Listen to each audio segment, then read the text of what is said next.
Assalamualaikum warahmatullahi wabarakatuh, teman pecinta sejarah. Apa kabarnya hari ini? Mudah-mudahan dalam keadaan sehat dan selalu dalam lindungan Allah Subhanahu wa taala. Bertemu lagi dengan saya Anissa Amisani di program Baca Sejarah dan masih di serial kronologi sejarah tahun 628 Masehi, bertepatan dengan tahun 6 hingga 7 Hijriah. Ada 5 peristiwa yang datang dari dunia Islam dan ada 5 peristiwa yang datang dari luar dunia Islam. Dari dunia Islam diawali dengan perjalanan ibadah umroh Nabi Muhammad SAW dan para sahabat ke Mekah dihalangi oleh Quraisy. Yang kedua adalah Bai'atul Ridwan, 3 gencatan senjata Hudaybiyah. Yang keempat adalah pengiriman surat Nabi Muhammad SAW kepada para penguasa, mengajak mereka memeluk Islam. Dan yang kelima adalah pernikahan Nabi SAW dengan Zainab binti Jahaz. 5 peristiwa penting yang datang dari luar dunia Islam. Yang pertama adalah masuknya Romawi Bizantium ke jantung negara Persia. Mereka mengancam ibu kotanya Ctesiphon atau Al-Madain. Yang kedua adalah pelengseran dan pembunuhan Kisra II, digantikan oleh putranya Kafad II atau Cyrus. Yang ketiga adalah penobatan Khosru Ardashir III sebagai Raja Persia. Dan yang keempat adalah perdamaian antara Persia, Sasan, dan Romawi Bizantium. Heraklius pulang ke Konstantinopel sebagai pemenang. Dan yang kelima adalah masa kemelut Kekaisaran Jepang hingga tahun 645 Masehi. Dan teman pecinta sejarah, inilah kronologi sejarah tahun 628 Masehi bertepatan dengan tahun 6 hingga 7 Hijriah selengkapnya. Terakhir kita sudah membahas tentang pertemuan antara dua pemimpin ya. Yang pertama adalah Rasulullah SAW tentu saja, dan yang kedua adalah perwakilan dari Quraisy yaitu Suhail bin Amr. Kaum muslimin dan Quraisy merundingkan umroh sebetulnya di tahun itu, tetapi juga ternyata dari draft yang dibuat oleh Suhail bin Amr ternyata itu juga meliputi perdamaian jangka panjang antara Quraisy dengan kaum muslimin. Perundingan tersebut berlangsung dengan sangat alot dan akan saya bacakan draft yang diajukan oleh Suhail bin Amr.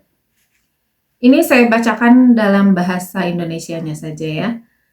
Pertama, pada tahun ini kaum muslimin harus kembali ke Madinah dan pada tahun depan mereka boleh pergi ke Mekah dengan membawa senjata yang biasa dibawa oleh orang yang sedang perjalanan atau pedang di dalam sarungnya untuk melakukan umroh dan bermukim di sana selama 3 hari. Yang kedua, memberi kemerdekaan kepada seluruh bangsa Arab untuk mengadakan perjanjian persahabatan dengan kaum muslimin atau dengan kaum musyrikin. Maka Bani Khuza'ah berhimpun atau bersahabat dengan kaum muslimin dan Bani Bakar berhimpun atau bersahabat dengan musyrikin Quraisy. Yang ketiga, kedua belah pihak, kaum muslimin dan kaum Quraisy dan orang-orang yang bersahabat dengan mereka tidak boleh mengadakan peperangan selama 10 tahun. Yang keempat, setiap orang Quraisy yang datang kepada Rasulullah karena hendak mengikuti Islam, ia harus dikembalikan kepada mereka di Mekah. Dan setiap orang dari kaum muslimin yang datang kepada mereka, maksudnya kaum Quraisy, karena hendak murtad, mereka tidak berkewajiban mengembalikannya kepada Rasulullah SAW. Kalimat perjanjian tersebut adalah menurut kesimpulan pengarang di buku kitab Zubdatus Sirah. Adapun lafal-lafal naskah perjanjian yang sebenarnya akan ditulis di belakang. Jadi ini baru draft ya, baru draft yang diajukan oleh Suhail bin Amr. Kata-katanya tidak persis seperti itu, tetapi inilah garis besar yang dikatakan oleh Suhail bin Amr. Dan dari draft ini sudah kelihatan ya bagaimana perjanjian ini sebetulnya berat sebelah, berpihak kepada Quraisy.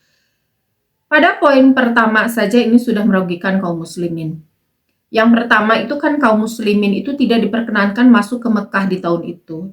Jadi pada tahun itu kalau menyetujui nih ya, maka kaum muslimin itu diperkenankan untuk kembali pulang tanpa bisa melakukan ibadah umroh. Ini di satu sisi sudah merugikan kaum muslimin, karena kaum muslimin sudah ada di situ. Kemudian sebelumnya sudah memberitahukan Rasulullah yang mengirim surat kepada orang-orang Quraisy ketika beliau masih di Madinah, belum berangkat, sudah dikirim surat kepada Quraisy pemberitahuan tentang kedatangan mereka. Padahal orang-orang Quraisy menerima jemaah haji dari kabilah-kabilah yang lain. Hanya menolak jemaah haji dan umroh yang dari Madinah saja. Untuk yang kedua, bisa disebut ini seimbang karena siapapun kabilah-kabilah yang ada di Jazirah Arab itu diperbolehkan, dibebaskan untuk bersekutu dengan siapa saja. Dan kalau sudah menyatakan bersekutu dengan siapa, maka terikatlah ke dalam perjanjian tersebut. Yang ketiga juga seimbang karena di situ berlaku gencatan senjata untuk dua pihak, baik Quraisy maupun kaum muslimin. Jadi 10 tahun sepakat untuk tidak mengadakan pertempuran. Dan yang keempat inilah yang paling terlihat keberpihakannya atau beratnya kepada kaum Quraisy. Di mana kalau ada muslimin yang hijrah ke Madinah itu harus dikembalikan ke Quraisy, ke Mekah. Sementara kalau ada yang dari Madinah kembali ke Mekah untuk murtad itu diterima dan tidak bisa dikembalikan ke Madinah. Ini jelas ya berat sebelah ya. Kalau masalah pulang, oke, itu setahun kemudian mereka bisa datang meskipun ini poin yang pertama cukup menyakitkan. Tetapi poin yang keempat ini lebih menyakitkan. Kaum muslimin sementara kaum Quraisy yang masuk Islam itu terus-menerus masih ada, dan dari sejak hijrah yang pertama, sejak orang pertama yang hijrah sampai saat itu, masih saja ada orang yang masuk Islam dan datang ke Mekah. Bahkan orang yang berniat untuk membunuh Rasulullah SAW pun datang ke Madinah dari Mekah untuk membunuh Rasulullah, tetapi di Madinah malah masuk Islam.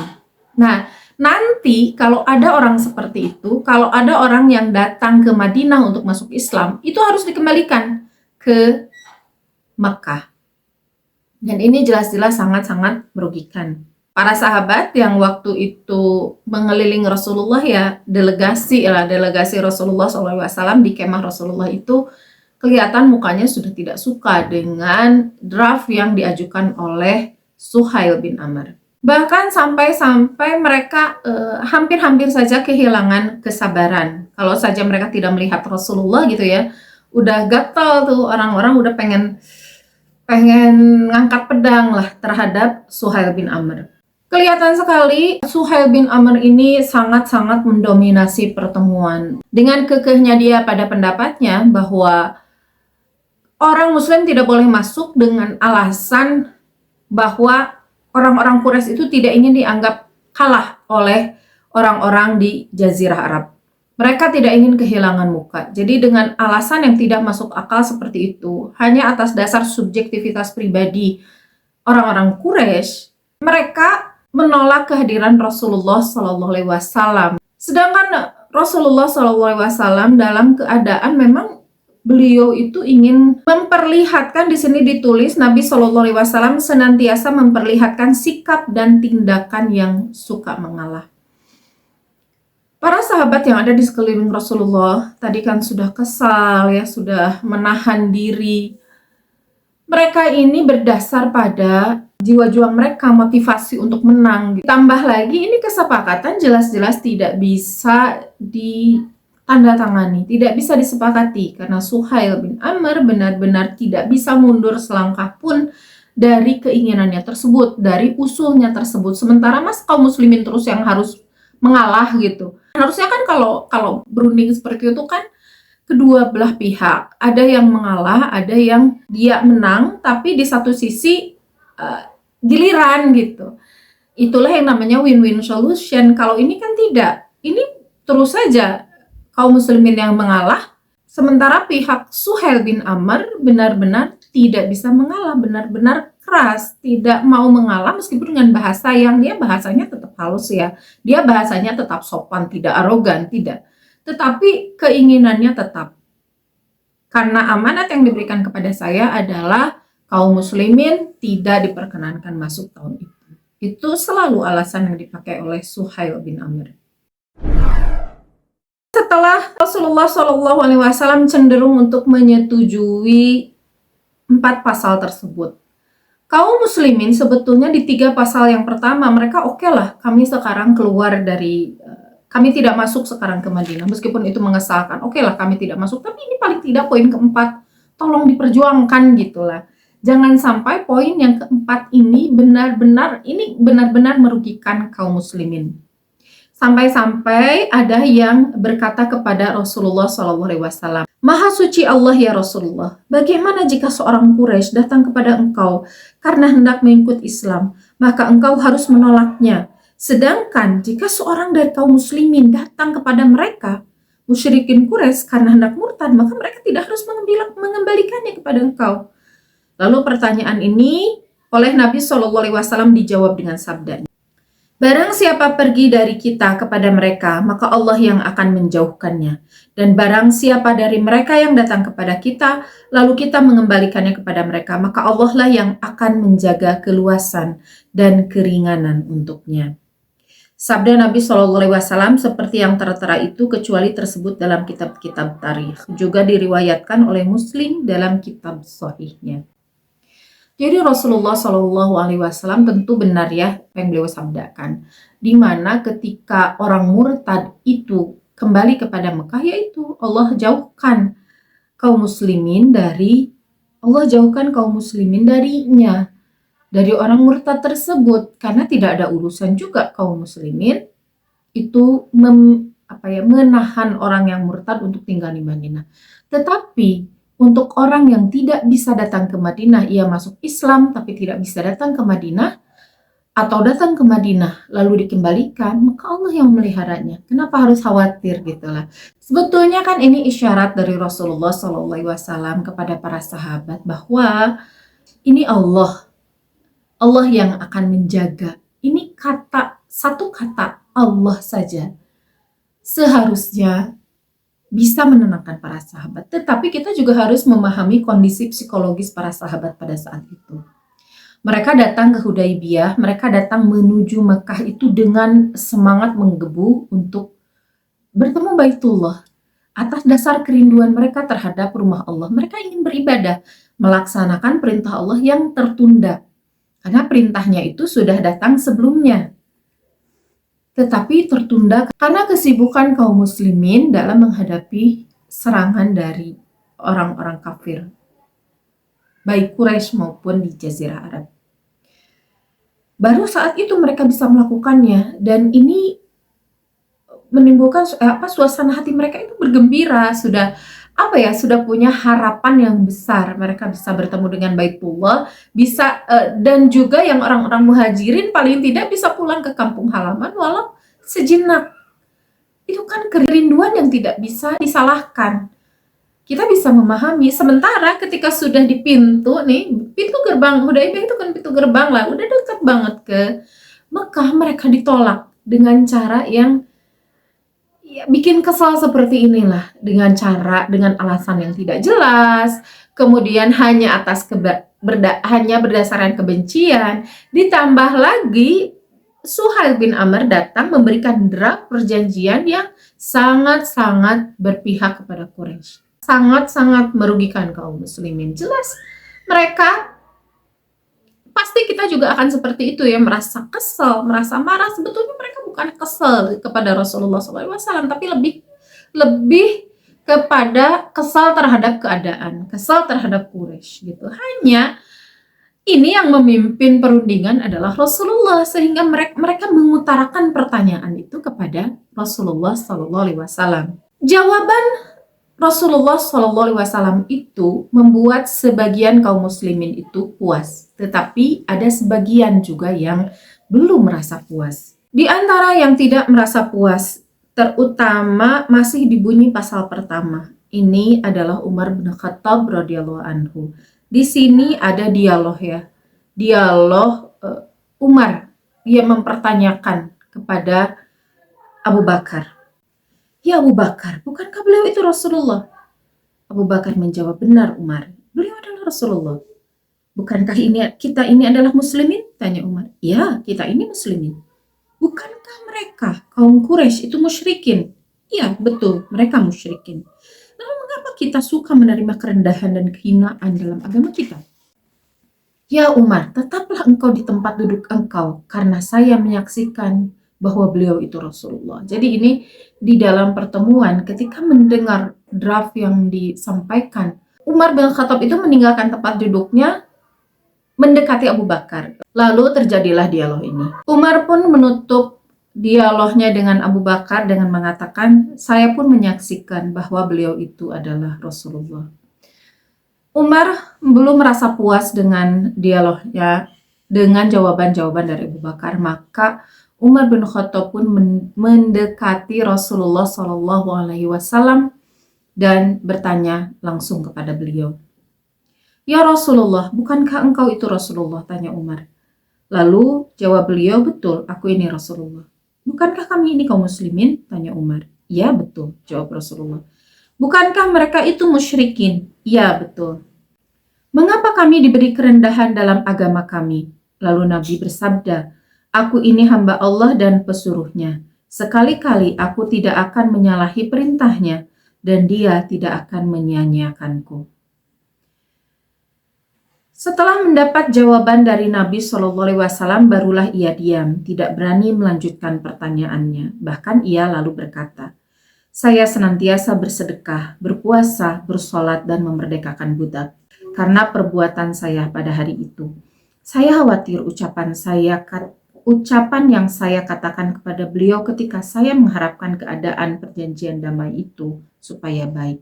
Jadi di akhir setelah kejadian itu, Umar bin Khattab itu menyesali pertanyaannya kepada Rasulullah. Maksudnya kenapa dia harus menanyakan hal itu gitu. Padahal Abu Bakar tuh udah dari awal mengatakan, "Bukankah ia Rasulullah?" Jadi maksud dari "bukankah ia Rasulullah" itu Abu Bakar sebetulnya menasihati Umar bahwa ya udah jangan ditanyain gitu, toh beliau itu Rasulullah, mendapat petunjuk dari Allah. Kenapa harus mempertanyakan gitu. Dan tetapi sebetulnya kita juga mungkin Umar bin Khattab itu ya mewakili orang-orang yang memang mempertanyakan, jadi bukan hanya Umar gitu yang mempertanyakannya itu lebih kepada tidak ridho bahwa kaum muslimin itu diinjak, ini kan seolah-olah diinjak jadinya ya, diinjak oleh kaum musyrikin Quraisy. Karena kaum muslimin itu sebetulnya kalaupun mau melawan itu bisa, dan mereka siap meskipun tanpa baju perang, meskipun dengan pedang yang seadanya, yang hanya satu, tanpa tameng. Tetapi mereka siap. Jadi harga diri kaum muslimin ini sangat tinggi, terutama di hadapan orang-orang Quraisy. Namun perjanjian ini jelas-jelas kesimpulannya lah, rasa-rasanya sudah menginjak harga diri mereka. Di riwayat lain sebetulnya dialog Umar bin Khattab dengan Rasulullah SAW itu tidak berhenti di titik yang tadi ya. Ada pertanyaan lain yang Umar bin Khattab utarakan itu tentang haji terutama.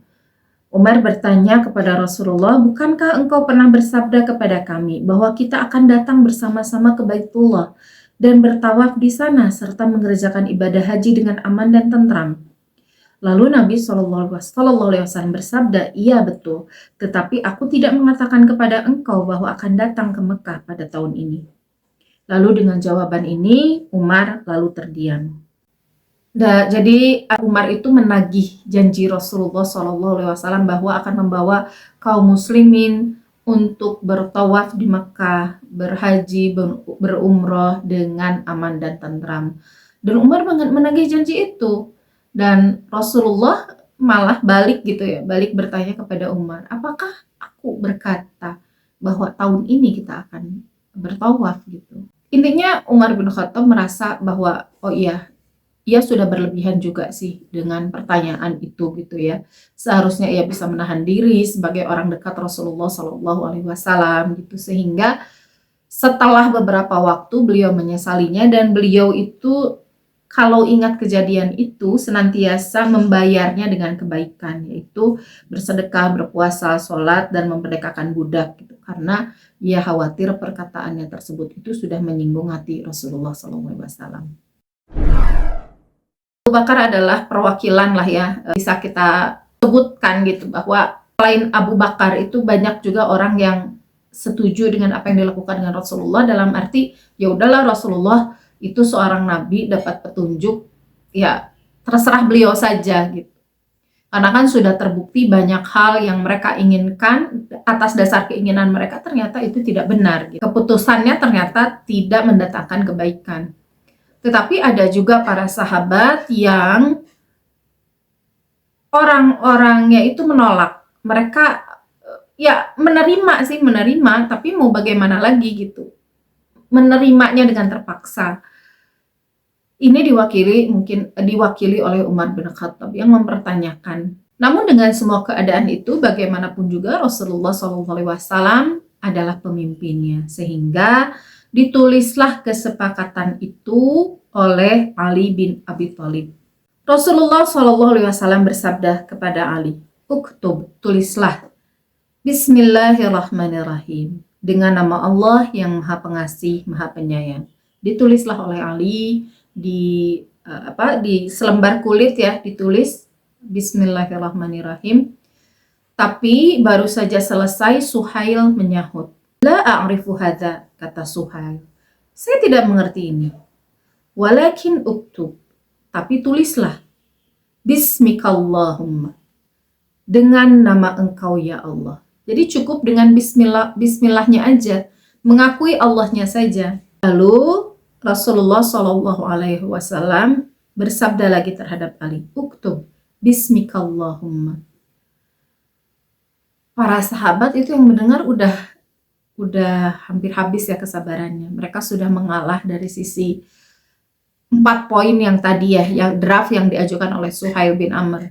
Mereka sudah mengalah. Sekarang dalam sisi penulisan pun mereka harus mengalah lagi. Ali sebagai, ya beliau hanya diperintah ya, beliau menurut saja. Beliau menulis dengan nama Engkau ya Allah. Ali lalu menuliskan sesuai perintah Nabi SAW, kemudian beliau bersabda lagi kepada Ali, "Hadza ma saliha alaihi Muhammadun Rasulullah." Suhail bin Amr, tulislah olehmu, inilah perjanjian perdamaian antara Muhammad Rasulullah dan Suhail bin Amr. Suhail mendengar nama Rasulullah, Muhammad Rasulullah, itu tidak senang. "Wallahu law kunna na'lamu annaka Rasulullah ma sadadnaka anil baiti wala qatalnaka, walakin uktub Muhammad ibni Abdillah." Demi Allah, jika kami mengakui bahwa engkau itu Rasulullah, niscaya kami tidak menghalang-halangi engkau ke Baitullah, dan tidak pula kami memerangi engkau, tetapi tulislah Muhammad bin Abdullah. Alasan Suhail bin Amr menolak tulisan Rasulullah itu, karena itu kan inti dari pertikaian panjang antara kaum muslimin dengan kaum Quraisy. Intinya di situ. Kalau kami sejak awal mengakui engkau sebagai Rasulullah, ya kami sudah Islam. Kami tidak akan memerangi engkau, tidak akan ada pertempuran di antara kita, dan tidak akan ada permusuhan. Dan engkau pasti tidak akan juga kami tolak masuk ke Mekah. Justru perbedaannya itu kan di situ. Konteksnya itu di Rasulullahnya gitu. Kalau para sahabat mengakui tentang kerasulan Muhammad, ya sudah, tetapi kami tidak mengakuinya. Dan ini adalah perjanjian antara dua pihak. Perjanjian itu akan disalin dan disimpan oleh kedua belah pihak. Dan Suhail bin Amr tidak ingin di suratnya itu kan disimpan tuh sama dia, sama orang Quraisy, dan tidak mau di surat itu ada tulisan Rasulullah. Maka ia meminta, tulislah Muhammad bin Abdullah. Nabi SAW lalu menjawab Suhail bin Amr, "Wallahi, innilah Rasulullah, wa in kadzabtumuni." Demi Allah, sesungguhnya aku ini benar-benar Rasulullah, walau kamu mendustakan sekalipun. Kemudian Rasulullah bersabda kepada Ali, Rasulullah, hapuslah tulisan Rasulullah itu." Lalu Ali menolak, "La, wallahi, la amhuha." Tidak, demi Allah, saya tidak akan menghapusnya. "Tunjukkanlah kepadaku tempatnya," jawab sabda Rasulullah SAW. Lalu Ali menunjukkan tulisan Rasulullah tersebut. Lalu beliau menghapus sendiri dengan tangannya. Kemudian Ali menulis Muhammad bin Abdullah. Selanjutnya Nabi Shallallahu Alaihi Wasallam memerintahkan Ali supaya menulis naskah perjanjian seluruhnya, yang bunyinya sebagai berikut. Dengan nama Engkau ya Allah, inilah perjanjian perdamaian yang dilaksanakan antara Muhammad bin Abdullah dan Suhail bin Amr. Keduanya telah berjanji akan menghindari peperangan atas segala manusia selama 10 tahun. Pada masa itu orang-orang memperoleh keamanan dan sebagian mereka atas sebagian yang lain menahan diri, menjaga jangan sampai berperang. Barang siapa dari orang Quraisy yang datang kepada Muhammad dengan tidak seizin walinya, hendaklah ia, Muhammad, mengembalikannya kepada mereka. Dan barang siapa dari orang yang beserta pengikut Muhammad datang kepada orang Quraisy, mereka, kaum Quraisy, tidak berkewajiban mengembalikannya kepada Muhammad. Di antara kita berkewajiban tahan-menahan. Kedua pihak tidak boleh mencuri dengan sembunyi-sembunyi dan tidak boleh bercidera. Barang siapa yang suka masuk dalam pengukuhan Muhammad dan perjanjian, bolehlah ia masuk kepadanya. Dan barang siapa yang suka masuk dalam pengukuhan Quraisy dan perjanjian mereka, bolehlah ia masuk kepadanya. Lalu ada tambahan dari Suhail bin Amr. Engkau pada tahun ini harus kembali, maka tidak boleh engkau masuk ke Mekah kepada kami, maksudnya kepada kaum Quraisy. Pada tahun depan kami akan keluar dari Mekah, maka engkau boleh masuk ke Mekah dengan para sahabat engkau. Lalu engkau boleh berdiam di sana selama 3 hari. Engkau boleh membawa senjata orang bepergian. Engkau boleh membawa senjata orang bepergian, pedang yang bersarung. Engkau tidak boleh masuk dengan senjata selain itu. Isi dari perjanjian ini ya diambil dari riwayatnya Ibnu Hisham dalam sirahnya. Kemudian dalam Sahih Bukhari dan Sahih Muslim diriwayatkan juga dengan lafal yang agak berbeda-beda, tetapi intinya sama. Dan demikianlah perjanjian Hudaybiyah ini pada akhirnya ditandatangani meskipun dengan perundingan yang sangat alot. Tulisan ini disalin dalam dua helai, rangkap 2. Satu disimpan di orang Quraisy, dibawa oleh Suhail bin Amr, dan satu lagi disimpan oleh kaum muslimin. Setelah surat perjanjian itu selesai ditulis, lalu disaksikanlah oleh beberapa orang dari pihak kaum muslimin. Ini orang-orang yang ada di dalam tenda ya, delegasi dari kaum muslimin. Abu Bakar bin Abi Quhafah, Umar bin Khattab, Utsman bin Affan, Ali bin Abi Thalib, Abdurrahman bin Auf, Abdullah bin Suhail bin Amr, ini putranya Suhail bin Amr, kemudian Muhammad bin Maslamah, Sa'ad bin Abi Waqqas. Satu lagi ya adalah Abu Ubaidah bin Jarrah. Kemudian dari pihak kaum musyrikin ada Huwaitib bin Abdul Uzza dan Mikraz bin Hafs. Kemudian ditulis juga di paling bawah dari naskah tersebut dituliskan penulisnya ya. Naskah perjanjian ini ditulis oleh Ali bin Abi Thalib. Dan dengan ditulisnya naskah perjanjian tersebut itu selesailah peristiwa perjanjian Hudaybiyah yang terkenal dalam sejarah dengan Suluh Hudaybiyah. Perjanjian tersebut terjadi pada bulan Zulqa'dah pada tahun ke-6 Hijriah. Ini berarti di pertengahan tahun 628 Masehi. Maka setelah itu selesai pertemuannya, Suhail bin Amr itu bersiap keluar dari kemah Rasulullah SAW. Tetapi masih ada sebetulnya kejadian-kejadian yang melengkapi dan sesudah itu masih ada kejadiannya. Tetapi untuk saat ini mungkin dicukupkan tentang sirahnya. Tetapi ada beberapa hikmah yang patut kita bahas ya. Tentang kondisi kebatinan para sahabat, kita bisa memakluminya ya. Apa yang terjadi pada para sahabat, kenapa mereka suasana hatinya tidak enak gitu, mereka menerima tapi dengan terpaksa. Itu bisa kita pahami ya, bisa kita maklumi. Yang jadi pelajaran dari kita adalah sebetulnya ini dari Suhail bin Amr salah satunya. Bagaimana Suhail bin Amr ini di antara orang-orang Quraisy itu rasanya cuma satu-satunya orang yang bisa dia menyampaikan tujuan orang-orang Quraisy itu sampai berhasil. Jika ini yang datang Abu Sufyan mungkin tidak akan semulus inilah tekanan-tekanan yang dilakukan oleh Suhail bin Amr. Meskipun ini tidak bisa disebut sebagai keberhasilan mereka ya, ini adalah sebetulnya kalau dilihat dari sisi kaum muslimin, meskipun kelihatannya kaum muslimin ini mengalah, tetapi dari sisi ruhaninya, dari sisi intinya, ini sebetulnya adalah kemenangan kaum muslimin.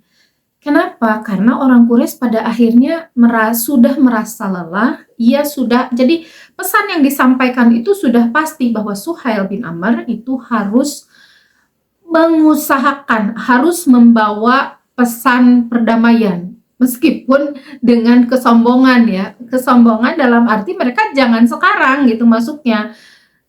Minta untuk, sebetulnya ini orang Quraisy minta diberi wajah sebetulnya, minta diberi muka lah. Meskipun setahun. Jadi jangan sampai terlalu memalukan di hadapan orang-orang di Jazirah Arab. Dan Suhail bin Amr lah yang satu-satunya orang yang bisa menyampaikan keinginan mereka kepada kaum muslimin dengan tekanan-tekanan yang khas dia ya, khas seorang politikus kawakan seperti dia. Dengan tekanan-tekanan bahasa dan seperti misalnya perkataan Rasulullah itu kan sebetulnya kalau kita ada di pihaknya kalau di pihaknya Quraisy sebetulnya kan itu ya tidak terlalu bermasalah, kan itu sesuai dengan nama yang diinginkan oleh pihak kedua kan, kan itu dua pihak ya. Di pihak kedua itu nama yang diinginkan, ya seharusnya tidak menjadi masalah. Tetapi bagi Suhail bin Amr itu adalah pondasi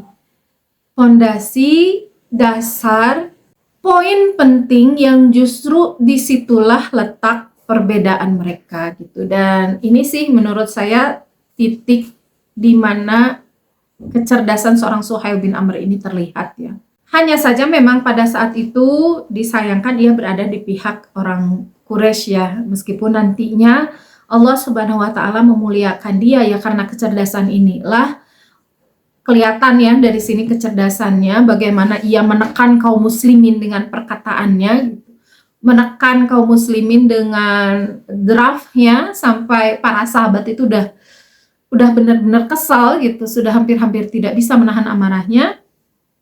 Bagaimana perkataan seorang Suhail bin Amr itu bisa sangat berpengaruh ternyata. Bahkan kepada para sahabat yang pada saat itu menjadi pengikut Rasulullah, padahal dianya masih dalam keadaan musyrik. Tetapi nanti kecerdasan inilah yang akan membawa dia kepada hidayah, dan justru karena adanya Suhail bin Amr lah kelak ketika pada zaman Abu Bakar itu terjadi pemurtadan, kemudian berjamurnya nabi-nabi palsu, justru Suhail bin Amr inilah orang yang berperan menyelamatkan kaum muslimin yang ada di Mekah.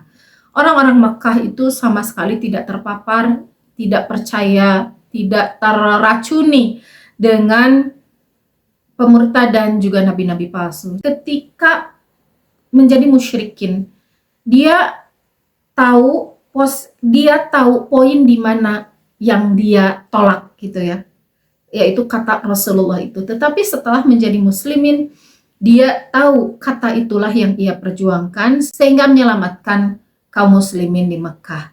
Jadi pada saat itu yang tidak terkena fitnah itu hanya 2 kota. Bahkan setelah terjadinya setelah kesananya ya terjadi di kota-kota lain itu terjadi keriuhan, terjadi berbagai fitnah, hanya Mekah dan Madinah saja yang aman.